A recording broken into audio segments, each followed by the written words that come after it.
Perkembangan globalisasi. Apakah kalian pernah mengkonsumsi makanan di samping?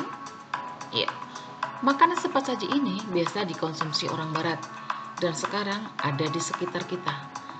Hal ini menunjukkan terjadinya globalisasi. Globalisasi dimulai sejak periode pramodern. Itu ditemukannya jalur sutra perdagangan internasional yang diyakini sudah ada sejak abad ketiga sebelum Masehi.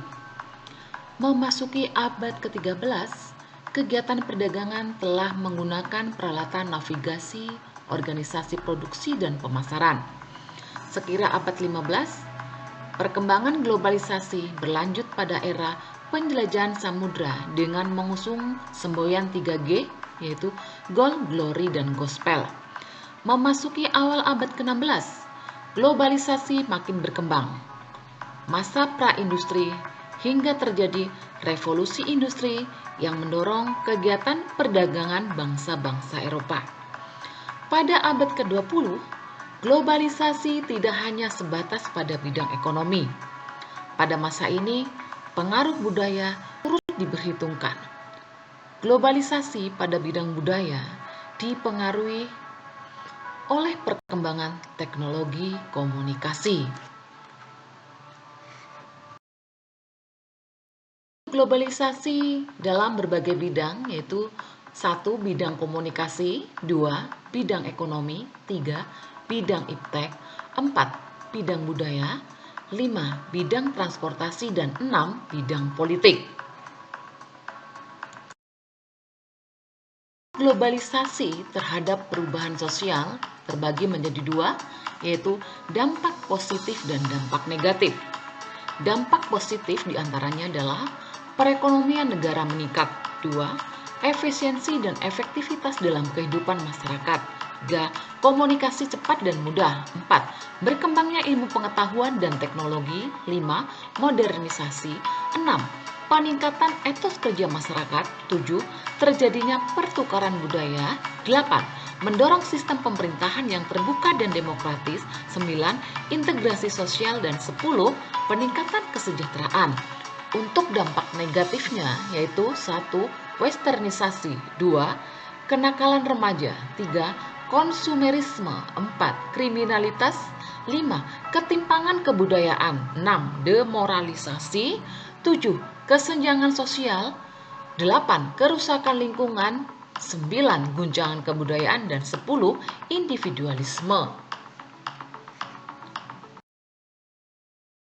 Upaya menghadapi globalisasi di berbagai bidang. 1. Bidang ekonomi. Contohnya adalah menyiapkan sumber daya manusia yang berkompeten dan kompetitif. 2. Melakukan standarisasi dan sertifikasi bagi perusahaan dan lembaga pemerintah sebagai mitra serta kualitas produksi. Dalam bidang iptek, yaitu berkompetensi dalam kemajuan iptek. 2. Meningkatkan prestasi di bidang iptek. Dan 3. Meningkatkan kualitas sumber daya di bidang iptek. Sedangkan dalam bidang budaya, yaitu menyaring budaya asing yang masuk Indonesia. Selanjutnya, mempromosikan budaya asli Indonesia ke kancah internasional, menggunakan produk lokal, serta memperkuat persatuan dan kesatuan untuk melindungi budaya asli dari ancaman klaim budaya oleh negara lain. Dalam bidang komunikasi, yaitu memanfaatkan alat komunikasi demi kemajuan masa depan, memilih informasi dengan tepat dan bijak agar tidak terpengaruh dengan berita hoaks. Dalam bidang transportasi, diantaranya adalah menjaga keberadaan alat transportasi lokal sebagai salah satu khasanah budaya bangsa. 2. Menggunakan alat transportasi sesuai kebutuhan. Dalam bidang lingkungan hidup, diantaranya adalah melakukan reboisasi atau penghijauan, mencari bahan bakar alternatif, mengurangi penggunaan bahan yang tidak ramah lingkungan, dan lain-lain sebagainya. Selanjutnya adalah sikap kritis dalam menghadapi perubahan sosial di tengah globalisasi.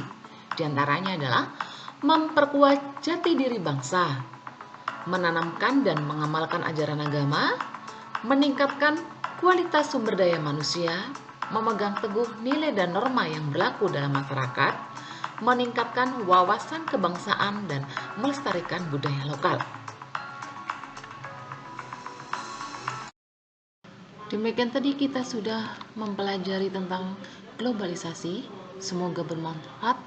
Sekian dan terima kasih. Tetap semangat belajar ya.